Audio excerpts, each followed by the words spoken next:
Hey guys, it's Melanie. Once again, happy Saturday.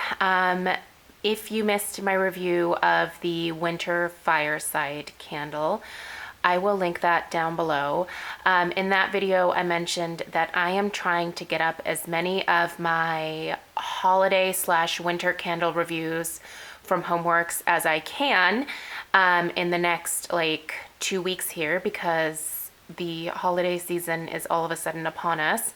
I am a very seasonal burner, and I have not really lit up very many of these holiday Christmas type scents until just the last couple weeks, because I've been enjoying all of my pumpkin stuff. But now that Thanksgiving is next week, I have really started getting into Christmas mode. I've already started decorating a little bit.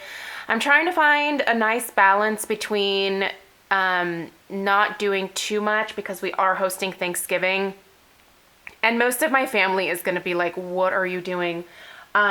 Just leave up the pumpkin crap. But I know it's going to take me a while to get everything ready for Thanksgiving, and I want to do a holiday home tour the following week. So I just want to make sure that I give myself enough time to be able to get everything finished so I can get that video up. But that's totally irrelevant to what we're talking about here. Moral of the story is I am finally really starting to dig into these holiday winter PR candles that were sent to me a couple months ago. Trim the Tree is one that I have been a little bit hesitant to review because I'm not 100% sure how I feel about this particular fragrance. I love the packaging. Those little ornament balls are freaking adorable. I love the snow. I even love the color of the wax, which is this really, really light gray. I just think this is really great packaging on this particular candle, but the scent I struggle with. So I have lit this candle now on 3 separate occasions and have let it fully pull out, and then I've had to blow it out. And the reason is that it's kind of a weird scent to my nose. If you are someone who enjoys very boozy, very strong, very kind of spicy type scents, this candle would totally be up your alley. To me, I don't really like a whole lot of boozy smelling candles, if I'm going to be honest with you. This is definitely way out of my comfort zone here. It's one that I think I would consider letting my mom sniff out to see if she enjoys it, and I would probably send it off with her, to be totally honest, if she liked it. So when she comes for Thanksgiving next week, I'm gonna have her smell this and see if she connects with it at all, because for me it really is kind of an odd scent. So I'm gonna go ahead and go through the official description of it and then kind of tell you what I get, and then we'll talk about performance, because the performance on this one is also kind of interesting. Okay, so Trim the Tree. The notes are malt, spices, roasted apple, pine, brandied cranberry, and blood orange. Okay, to some degree, I do get all of those notes, but I feel like what I'm getting the most of is the brandied cranberry and those mulling spices. So almost like a clove, nutmeg, cinnamon melange, if you will. Maybe some star anise in there as well. It has some spice to it, not in the sense of like Michael's Craft Store cinnamon spice, but all of those different mulling spices that you would maybe find in some Glühwein. All of those scents are in this candle.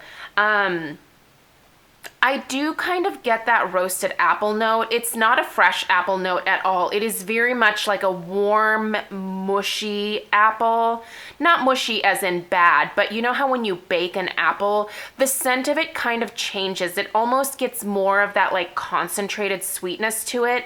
I really do pick that up. There is just a tiny hint of pine in here. There is just that hint of what I would call like Christmas tree scent. It's not predominant though. And I do just get a little tiny bit of orange, which sort of helps to complement that brandied cranberry note. During the holidays, I think the combination of cranberry and orange is a really festive and fun scent. When I make Glühwein, I tend to put cranberries and orange in there as well as all of like the mulling spices and then lemon and stuff like that.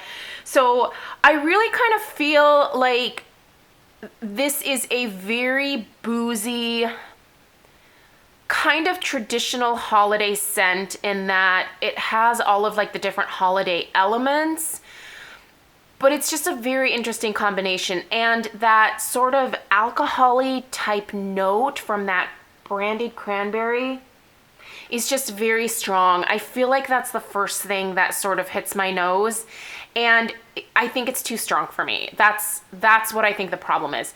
If this candle had less strength, let's kind of talk about the strength. I would put the strength of this probably at around, I mean, maybe like a 7, and I would put the throw right around a 7 as well. So it's definitely, it's good. It's not amazing or fantastic, but it's good. But I feel like for this one, I would actually prefer it to have a strength of more around like a 3 or a 4.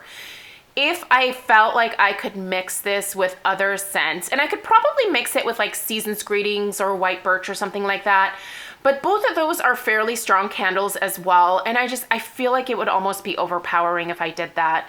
And this one by itself, I just don't love by itself. Does that make sense? So yeah, this one is a little bit of a miss for me personally, but I'm also, again, not the type to like boozy scents.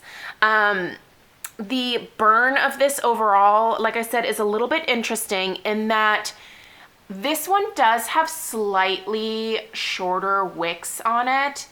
I don't trim the wicks. There are some mushroom tops that form, but not very large. And that might have to do with the fact that I typically only leave this one lit for about an hour to an hour and 15 or 20 minutes at the most, because again, it just gets to be a little bit too much for me. So I don't know if those mushroom tops would be a little bit more significant if I burned it more. But the flames are a little bit lower on this. But this is once again a case where for me in this house, it doesn't affect the strength or the throw. It still has the same level of strength, the same throw. I can smell it throughout the entire downstairs. You know, so I don't know. I mean, there are people who have said that they have low flames and they can't smell anything. That is not my experience with the candles. There are some that have had lower flames than others, but I can still very much smell them.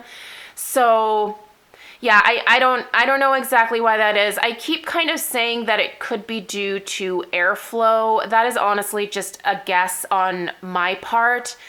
I find that this house, I can smell most candles pretty well.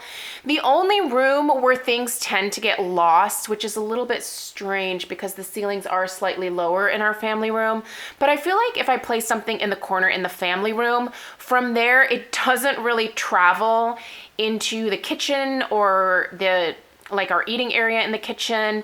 It doesn't travel out into the hallway, which is really kind of strange because if I put a candle anywhere else in this house, I can smell it all over. And I think it just has to do with that particular corner there not having the best air circulation maybe. It's a little bit more stagnant.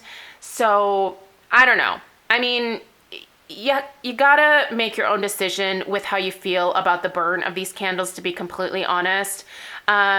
For me, they are still doing very well per what my requirements are for spending money on a candle. So I obviously keep purchasing them. I will say I'm not going to purchase more of Trim the Tree. It's not my type of scent, to be honest. But I have obviously repurchased things already. You guys saw my haul a couple weeks ago. I'm having good luck. So you just kind of have to do your due diligence, and also know that if you are ever feeling like a product is defective, get a hold of QVC, because if the product is defective, they won't charge you to send it back. So just kind of keep that in mind. Don't just be like upset about it and feel like there's nothing that you can do. Get in touch with customer service and talk to them about what you're experiencing and see if they can help you. I do believe that if any product is defective, QVC will actually pay for the return shipping. So just call them and talk to them. If you feel like you're having an issue like that, do something about it. Don't just sit back and say, well, that's it. This company sucks. I'm never going to try another thing again. I mean, if that's your attitude, that's fine. Like, obviously everyone's entitled to their own, but you know, just know that you can do something about it. So I would encourage you to keep your boxes when you first get your packages, so that if you do have to send them back, that there is the option to do that without having to go out and buy packing supplies and other boxes and things like that. So anyway, I just wanted to get that out there because I know that there are some people that have had some strong opinions, and I just kind of always want to be like, just send it back, dude. I don't know why this has to be like an ordeal. Just send it back. If it's defective, that's what you can do. So anyway, I always struggle with saying stuff like that because everyone, I agree 100%, is entitled to their own opinion. And, you know, if you are not happy with something, you're not happy with something. And there have certainly been times where I have made purchases from Bath and Body Works when I have returned things that I wasn't happy with. And like, I did that, and that was fine for me. You know, I feel like I am someone who is very proactive about, seeking solutions for stuff like this. You know, and if the solution for you is that you just don't like the 4 wicks, then, you know, then that's an important thing to know. I don't think that they would ever go back to the 3 wicks. Just so you guys know, I don't have any insider information, even though I get PR, or I have gotten PR in the past from Homeworx.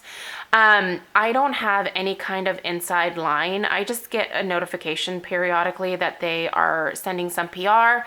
And, you know, if you could mention that Harry is on QVC at these specific times. That's the only thing that I'm ever asked to do, is to tell you guys when he's going to be on air, or if there's like a today's special value or something. They don't tell me what to say about the candles, just so you know. I feel like there's a perception about that out there, but no, I don't do that. I don't sign anything with any company, whether it's candle or beauty related, where I have to like give a certain spiel. If my experience is not what is in any of the like promotional stuff that they send over for me to like consider mentioning, then I don't do that. But like, I never sign anything where I say that I have an experience with something even though I don't. So just know that that's not a thing. Some may think it's a thing, but it's not. So anyway, all right, you guys, I'm gonna get off of this tirade of mine. I have some other things that I need to get to, but thanks so much for taking the time to watch. Right now, as I am recording this particular set is available as is, so I will try to link the as is. Also, pedestal, that might still be in stock. It came back in stock. So if I can link it, I will link it. Anyway, thanks so guys. I've been talking too much. Thank you guys so much for taking the time to watch. I appreciate you supporting my channel, and I'll see you in my next video. Bye.